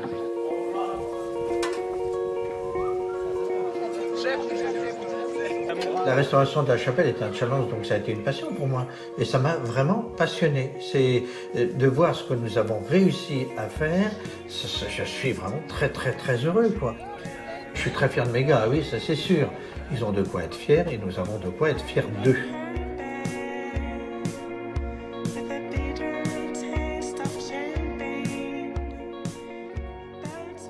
Qu'est-ce que vous ressentez quand vous voyez ça? Moi, je trouve ça génial. Qu'est-ce qui est génial? Ben, cette entraide, puis déjà l'idée de rénover cette église, je trouve ça beau. Et puis c'est surtout ces moments de convivialité, cette entraide, ce bénévolat, ces chants. Je trouve ça formidable. 30 mariages? Oui, en plus. Incroyable. En plus, ça génère des histoires d'amour. Il y a des applications pour trouver des fiancés et il y a, on peut construire une église. Et c'est un nouveau club de rencontre. Et votre réaction quand vous voyez ça? Déjà, Reinald Secher, c'est quelqu'un que j'aime énormément. Il le connaissait déjà. Vous connaissez en vrai? Alors, ses écrits, ses vidéos, les BD qui ont été faites à partir de ses ouvrages aussi. Et je suis en lien avec lui sur Facebook. Donc voilà. Ah oui. Donc ça m'étonne pas du tout. Et l'ambiance des jeunes qu'il y a autour de lui, voilà, c'est. Il est un peu pince sans rire. Hein. Alors, je vais le dire, Ah oui. il a l'air tout sérieux là, il fait une drôle de tête. Alors que c'est un rigolo comme ça t'a permis, parce que je l'ai eu au téléphone, tu m'as entendu. Mais c'est un conférencier, hein. Alors, Oui. Là, il était en conférence, là, je suis désolée. On a eu beau lui Parce qu'il dire. parle de bonne ambiance et de joie de vivre, il est hyper sérieux. C'est ça qui m'a fait. Mais en fait, quand on voit effectivement la joie, on ne triche pas avec ça. Ah bah non. C'est génial. Et donc c'est la solidarité, l'enthousiasme. La jeunesse. Mhm. Une belle jeunesse qui a le souci du passé et qui porte à l'avenir. C'est une bonne synthèse. Quoi. Mais ce qu'il faut savoir, c'est que la chapelle a été finie en 99. Quand ils se sont dit au revoir, tous, ils se sont rendus compte qu'ils étaient tous émus et tristes, ils ne voulaient pas s'arrêter. Et du coup, ils ont continué. C'est pour ça qu'ils ont fait et la crypte, et le cloître, la chapelle, et qui continuent, ils continuent. 1200 jeunes qui sont, mais pas que des jeunes aussi, parce qu'on dit des jeunes, mais il y avait aussi des personnes de tous les âges, de tous les milieux sociaux. Il y a même eu des Américains, des Canadiens qui sont venus. Et ce qu'il faut savoir aussi, c'est que quand ils partent de là, ils ont appris grâce à un vieux maçon rennais qui devait rester une journée, qui est resté 15 ans, qui a formé 200 jeunes, qui eux-mêmes ont formé d'autres personnes. Eh bien, ils sont partis, beaucoup sont allés dans d'autres régions et ont restauré déjà une dizaine de monuments comme ça, avec des méthodes à l'ancienne, vraiment formidables. Oui. Donc on est amoureux des vieilles pierres, ça a du sens. Les gens se rencontrent et puis surtout, moi je vois un être humain qui est capable de fédérer. Mais oui. Et malgré le vandalisme, on a beaucoup parlé de toutes les mauvaises ondes que vous avez subies, mais il y a des gens qui sont capables d'aller casser ce que les autres ont construit. On est sur la planète Terre. Voilà. Oui, ce qui est rigolo aussi, moi je suis un mécréant. Moi je n'ai pas eu d'éducation religieuse et pour moi ce genre de choses c'était que pour les gens qui étaient comme dans le film La vie d'un enfant tranquille, la famille Le Quesnoy, quoi, des gens un petit peu comme ça, voilà. Alors que là, comment refais-le un peu comme ça. C'est très bien. Et en fait, c'est pas du tout. Et moi, ça m'a super donné envie d'aller passer du temps avec ces. Bon, je suis plus tout jeune, mais bon. Mais il y a de tous les âges, mon petit Luc. T'es tout jeune encore. La jeunesse est un état d'esprit, disait l'autre, non? Exactement. C'est ça. J'ai les cellules quand même. Non. Alors, j'ai une petite anecdote quand même rigolote qui va te plaire. Eh bien, vous savez pas ce qu'il faut. Chaque année, ils s'en vont à quelques kilomètres de là, dans un cimetière. Et ils vont sur une tombe. Et cette tombe, c'est la tombe de Louis de Funès, sur laquelle ils vont boire un coup. Pour lui, voilà. Et il lui laisse toujours un petit verre, un petit quelque chose à boire. Voilà. Je trouve ça génial. Et chaque année, tous les ans, ils font ça. Et là, tout le monde se demande pourquoi ça devrait me plaire. Parce que, ah oui, je suis J'ai grandi avec Louis de Funès. Il aime, et il l'imite très bien d'ailleurs. Oui, on l'a vu tout à l'heure, il y a eu une petite apparition. Il va vous le faire. Ah bon? C'est comme ça. Alors, voilà. Alors, ce que je voulais vous dire aussi, c'est que Reynald et ses amis ont lancé une campagne. Ils ont besoin de 40 000 ardoises. 40 000 ardoises. 2 € l'ardoise.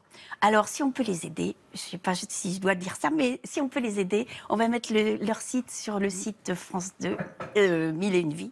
Et voilà. Surtout les ardoises, c'est du vandalisme, il faut avoir un stock de secours. Quoi. Mais l'idée, c'est de réouvrir, de quoi Alors, il va en faire un musée. Ah, un musée. Et il veut aussi que ce soit ouvert au public. Mais ils font ça par amour. Ils sont dingues de leur chapitre. De l'Église et d'être ensemble. Exactement.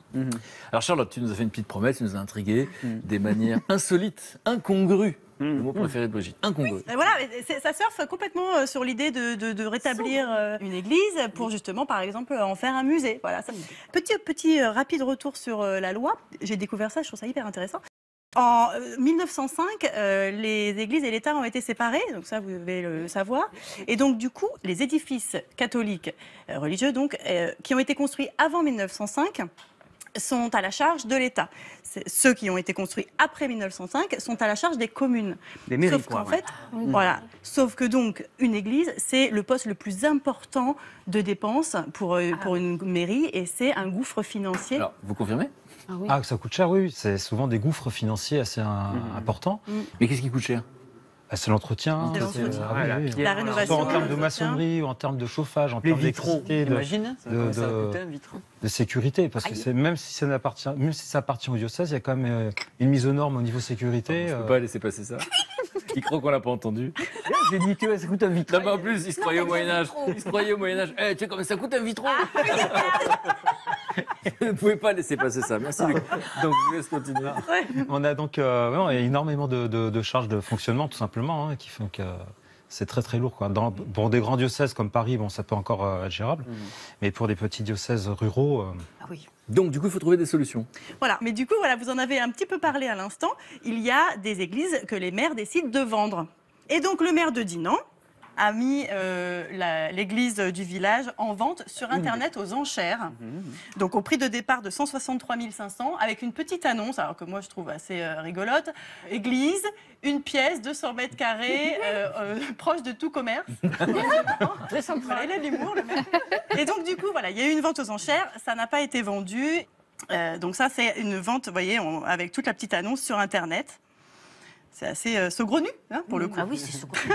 Et surtout que qui voudrait acheter ça et pour en faire quoi? Eh bien, alors, il y a justement des gens qui en font, par exemple, des logements privatifs ou alors des logements collectifs. Alors là, par exemple, c'est le cas à Nantes.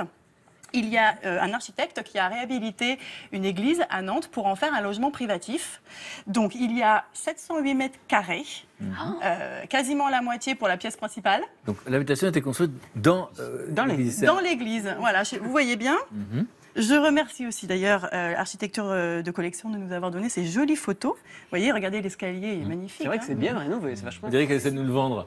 Alors, c'est beau, vous avez une je peux vous ordure. vendre au prix de 890 000 € quand même. Bon, il y a 708 mètres carrés. Je pense que vous en avez pour le même prix en chauffage chaque année. Voilà, donc on peut faire des logements privatifs. Donc ça, c'est en vente. Avis. D'accord, il a été donc construit par cet architecte. Amateur, tout à fait. Pour ceux qui souhaiteraient habiter. Mais alors du coup, parce que c'est très impressionnant quand même. Ouais. Vous arrivez à vous imaginer? Pour le coup, vous avez passé votre temps à officier. Alors après, ce sont des églises qui ne sont plus affectées. Parce que sinon, ils n'ont pas le droit de le faire. Évidemment. Oui. Quand il y a une affectation, un affectataire, bon, c'est-à-dire le prêtre, évidemment, même si ce n'est pas le curé sur place, il y a toujours un affectataire selon la loi. Et voilà, c'est le principe en quelque sorte du propriétaire et du locataire. Et donc, le fait, alors évidemment, je pourrais poser la question d'abord à Kevin, donc j'ai envie de dire quelqu'un qui n'a pas été prêtre. Après, je vous poserai la question à vous, parce que là, c'est encore plus particulier. Vous arrivez à vous imaginez que vous avez les moyens qu'on vous offre, vous avez un héritage, et vous imagineriez vivre dans un lieu comme celui-là? Ah, je m'y vois bien, oui. Ouais. Et alors, vous qui avez été prêtre, qui avez été révoqué, c'est important. Ça serait assez cocasse. Ben oui. Je trouverais la situation assez cocasse de me dire finalement j'ai mon église à moi. Ah oui, vous avez deux finesses en vous. Il faudra juste de dire non. Et je vous pose la question. Ouais, toi. Comment? Moi, non. Moi, en toute honnêteté, non. Pourquoi? Je sais pas, ce sont des lieux qui sont quand même assez chargés d'histoire. Non, je ne me verrais pas. Au niveau des énergies, tout ça, je ne me verrais pas vivre là-dedans. Non, j'ai une Alors, il y a d'autres choses saugrenues.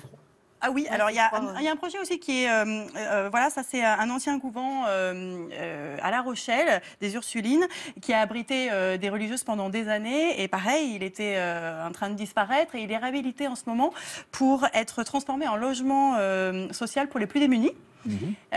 Donc voilà, et aussi avec des logements classiques pour rémunérer justement le programme, parce que l'Église justement voulait conserver ce programme pour les plus démunis.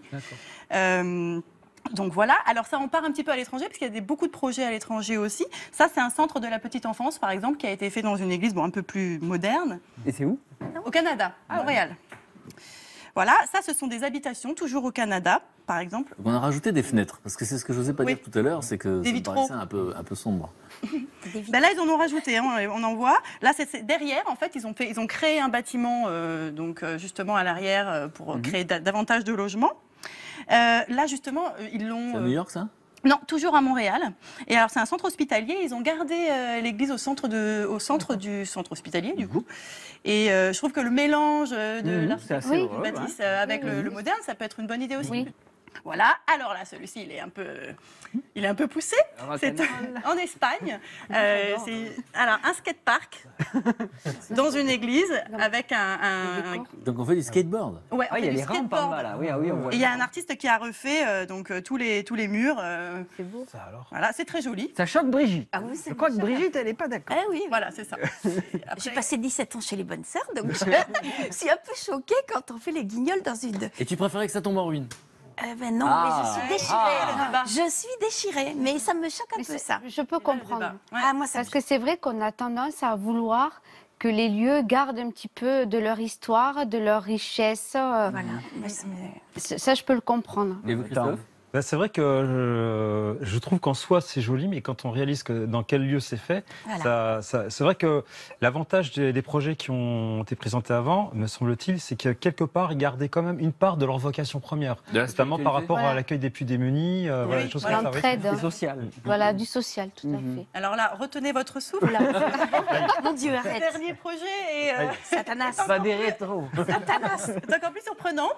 Et là, on part en Angleterre, où ils ont transformé une église en boîte de nuit.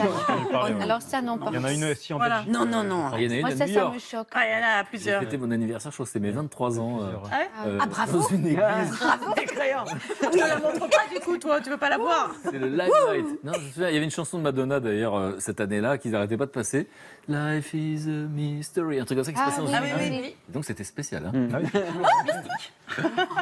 Voilà, donc voilà, il y a des projets. Donc boîte de nuit, personne ne vote. Moi, je vote. Ah bah toi. Moi, si, moi je trouve, ça me choque pas. Et pour la garder Pour le sur coup, pied. si l'église veut qu'il y ait de la joie, il y en a. Boîte de nuit pour passer du Sister Act, ouais, pourquoi pas.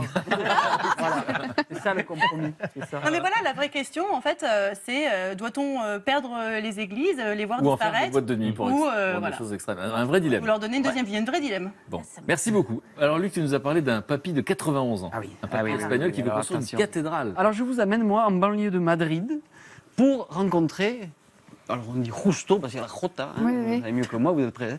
Justo, moi je vais dire, Justo Gallego Martinez, qui a 91 ans.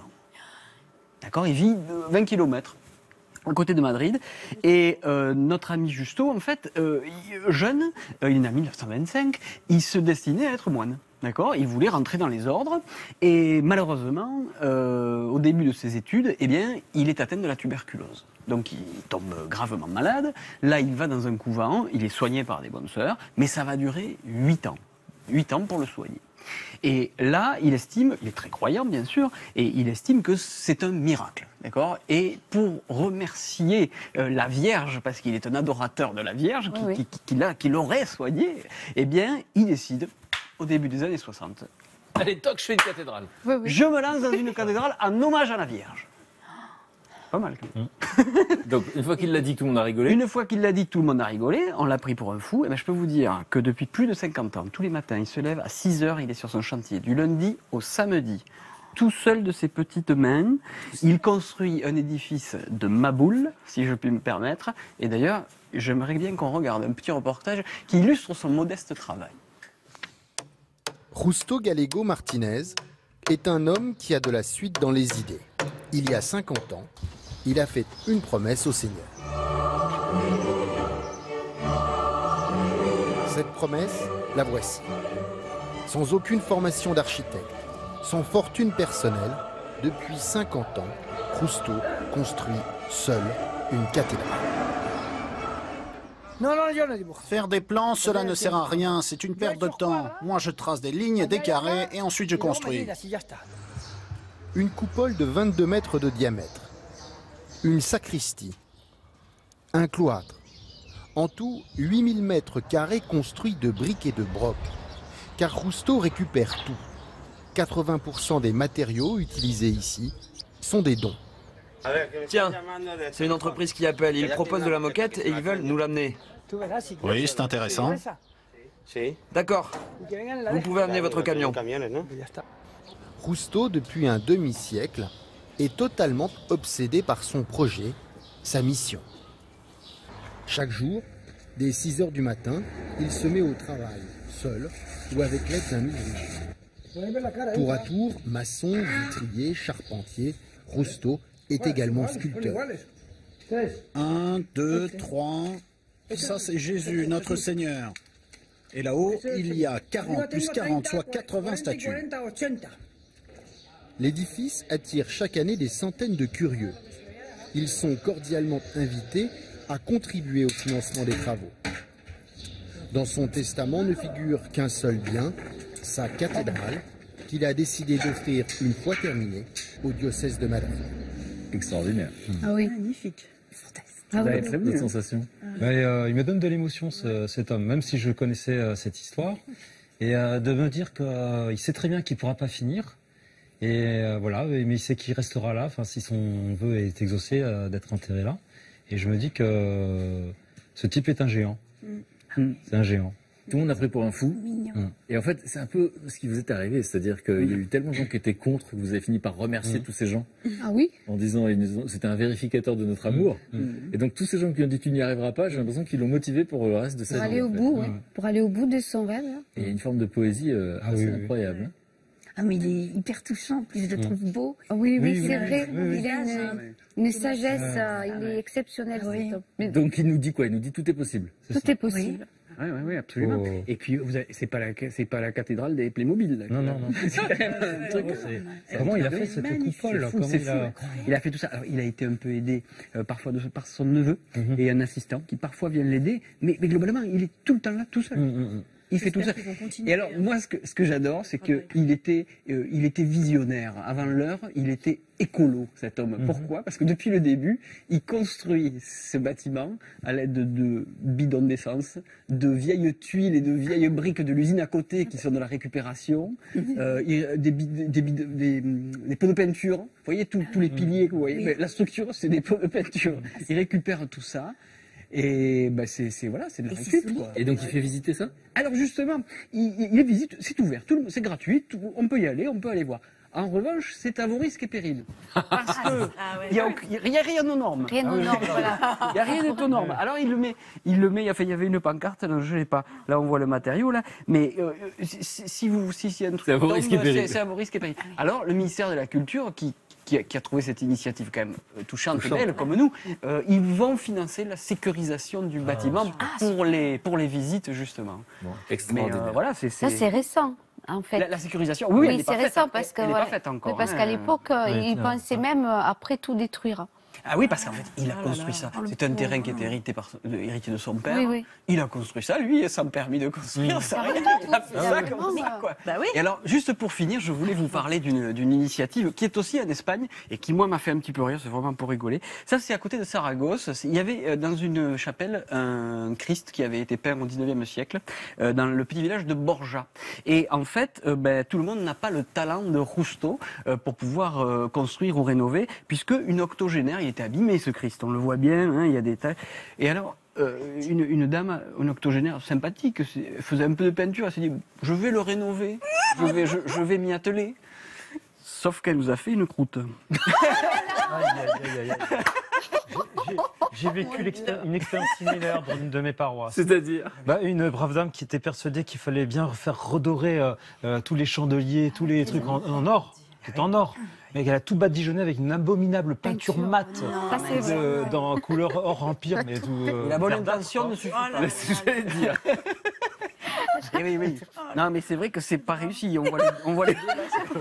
C'est un jugement. Voilà, oui, c'est vrai. C'est un jugement. Un jour, on reconnaîtra son talent. La dame, elle croyait bien le faire. Alors, il y a eu la famille de l'artiste qui existe toujours, qui habite près du village. Quand même dit, c'est quand même, elle a un peu bousillé le boulot, quoi, machin. Mais à côté de ça, ça a fait le buzz, cette histoire. Et du coup, il y a de plus en plus de visiteurs qui viennent visiter la commune. C'était quand même le but. Mais bon. Et alors déjà, il y a des gens qui disent non, faut pas refaire venir comme avant parce que ça va nous attirer moins de visiteurs. Exceptionnel. Bon, beaucoup d'imagination ici ou là, beaucoup de poésie en plus, et puis l'idée que tout est possible avec un peu d'intention. On peut faire venir des gens du bout du monde pour voir une croûte, comme tu dis, ou voir une cathédrale. Tout est possible, c'est ce que vous avez voulu nous raconter. Votre amour, c'était finalement l'amour malgré tout. Et alors merci sincèrement d'avoir accepté de raconter votre histoire, qui est très inspirante, parce que des obstacles, de la haine, de la violence, des forces antagonistes, il y en a eu plein dans votre vie, mais avoir vos sourires, ça donne envie d'y croire. Merci beaucoup. Merci à vous de nous avoir reçus. C'était un véritable plaisir. Pour moi aussi. Merci les camarades. Merci Kevin, à vous d'être venus, et merci à vous de votre fidélité. On se retrouve très très vite sur France 2. Si vous aimez les belles rencontres, demain, vous serez surpris et enthousiasmé par les témoignages de ces jumeaux et jumelles que tout oppose. Bertrand et Christophe ont la cinquantaine. S'ils considèrent leur gémellité comme une force, ils ont fait le choix de s'éloigner l'un de l'autre afin de vivre leurs propres expériences. Un cordon invisible que Claudine et Thérèse n'ont jamais réussi à couper. Pendant 50 ans, ces deux femmes au caractère bien trempé ont tout partagé sous le même toit. Mariage, maternité et vie de famille. Mon frère jumeau, c'est un phare, c'est une épaule sur laquelle je peux m'appuyer tout le temps. Les points importants, les grosses galères qui nous sont arrivées, on les a vécues, mais on les a vécues à deux. C'est pas toujours facile non plus. On s'aperçoit que parfois, ça peut être difficile d'avoir un miroir constamment devant soi. Il y a des jours, elle me dit, tu as une sale gueule, et je dis, bah oui, toi aussi.